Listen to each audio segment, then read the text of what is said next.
We're shooting stills, we're shooting time lapses, we're shooting video with 3 different shooters at the same time. It gets a little hectic, especially in the data realm, and that's often the part of these productions that's overlooked. Oh, we're gonna push it even more. My name is Renan Ozturk.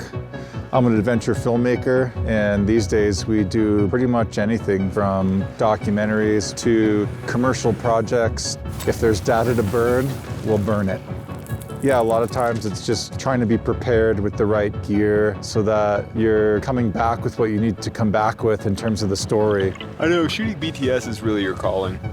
Sure, the camera technology continues to progress. Really, it's the hard drives and the cards. That's the thing that's helping us save sleep and really accomplish more in these really remote locations. Hey, well done. That was amazing.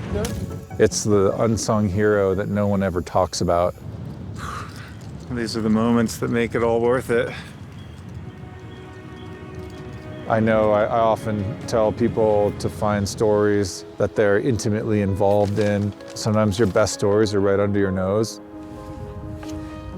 Somebody that you're deeply connected to, that's where you're gonna find an emotional connection. But the thing I normally don't tell people that's probably important to know is if your workflow is dialed, if you know how to safely back up your data and invest not only in your camera, but in your hard drives, in the cards that you're putting in your camera, that's just as important as everything else.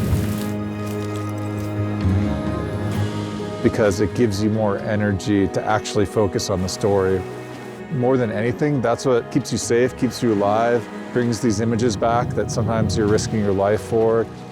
All these things that OWC has been pushing from the beginning really comes in for the win. And that's the honest truth. Now that I think about it, we've been using OWC products and drives for almost 20 years, and I've never had a failure. We battle test things harder than most people. We use them down to negative 30 degrees. We're summiting Everest, doing things that you shouldn't be doing with this gear. They're not really supposed to be tested for these environments. It's final mode. Having fast cards and drives is the difference between doing your job really well or barely doing your job. Filmmaking is hard enough. Like you need to find joy in it in some way, and that comes through trusting your team, trusting your gear, and that's how you find, I think, joy within what can be a really hard process.